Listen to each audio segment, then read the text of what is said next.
Bismillahirrahmanirrahim. Assalamualaikum warahmatullahi wabarakatuh. Selamat pagi anak-anak. Apa kabarnya kalian hari ini? Semoga selalu dilindungi oleh Allah Subhanahu wa taala. Amin.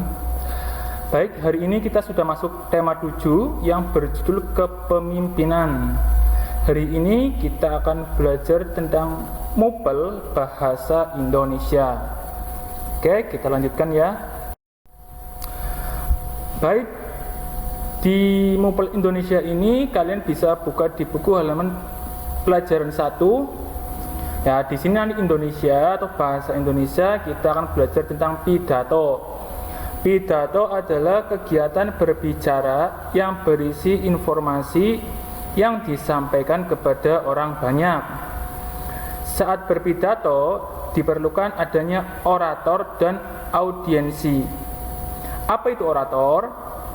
Orator adalah orang yang berpidato atau yang melakukan pidato, sedangkan audiensi adalah orang yang mendengarkan orator berpidato.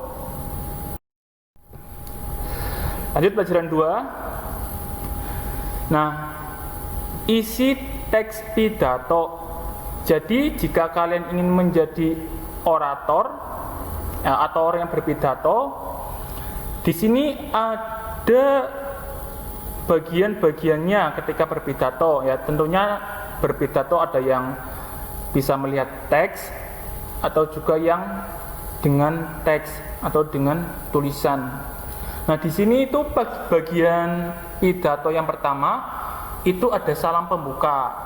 Ya, bagian dari teks pidato ini biasanya terletak di awal dan menjadi pembuka pidato. Salam pembuka bisa ucapan Assalamualaikum, bisa selamat pagi, diteruskan dengan misalkan kepada yang lainnya. Dan yang kedua, kalimat pembuka. Setelah salam tadi, ini ada kalimat pembuka yang berisi sapaan terhadap audiensi. Jadi jika di dalam suatu pidato tersebut atau acara pidato ada presiden, ada wali kota. Jadi sebelum kamu berpidato, setelah salam kamu berikan sapaan terhadap tamu yang hadir. Jadi misalkan kepada Bapak Presiden yang telah hadir di tengah-tengah kita, ya kita sebutkan, kita sapa tamu kehormatan. Yang ketiga, ada isi. Isi ini berisi informasi yang akan disampaikan dan dibicarakan dalam pidato. Jadi inti pidato itu diisi. Ya, jadi hal-hal yang penting, informasi-informasi yang patut disampaikan itu terletak di isi. Lanjut. Keempat, ada kalimat penutup. Kalimat ini berisi kesimpulan, harapan, dan permintaan maaf kepada audiensi atau pendengar jika ada kesalahan dalam berkata dan juga menyinggung pembaca.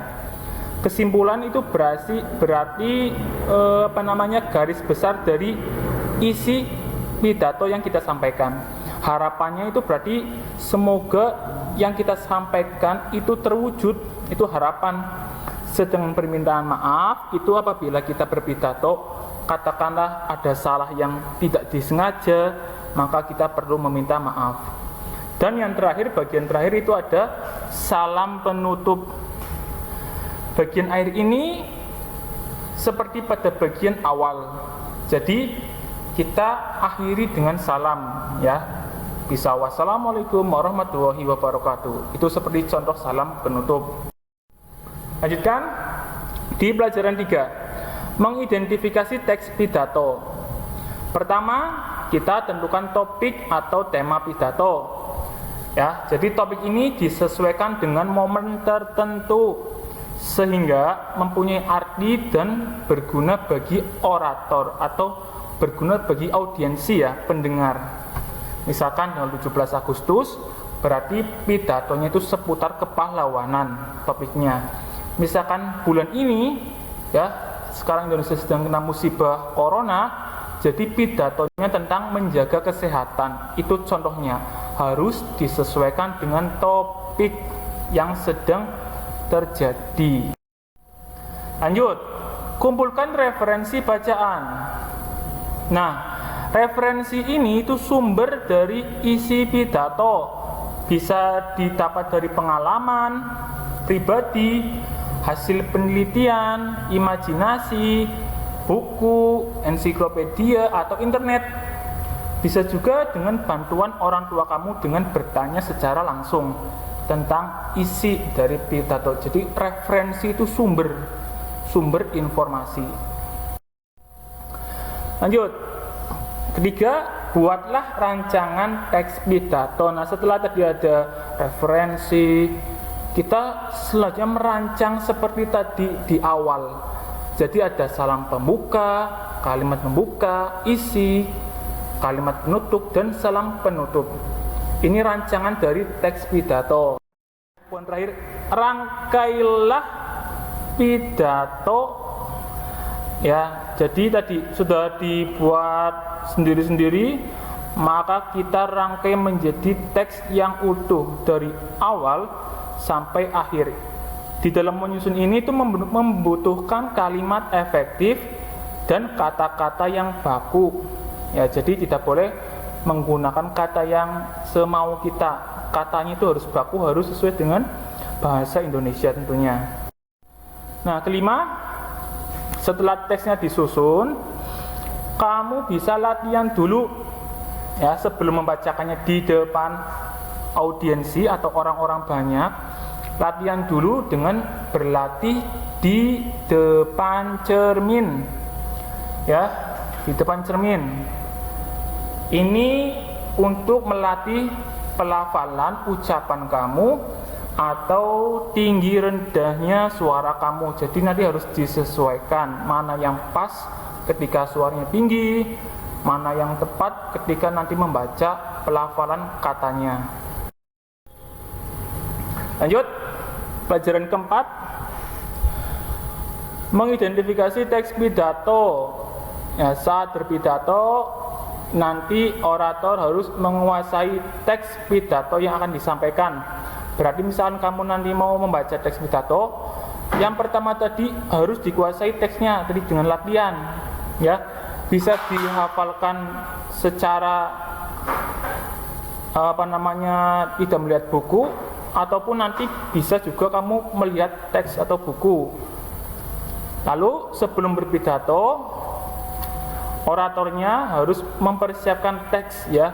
Jadi teks itu nanti biasanya di selebaran itu penting. Misalkan kamu nanti ketika berpidato itu lupa, jadi harus disiapkan.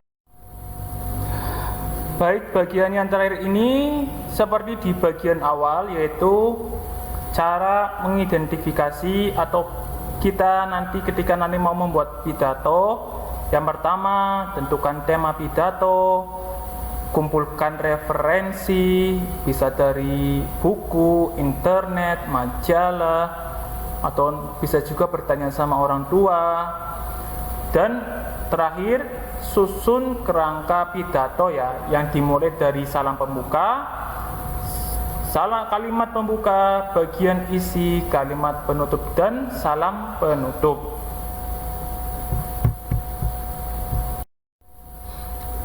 Baik, untuk latihannya kamu bisa kerjakan soal di halaman 97 dan di halaman 113.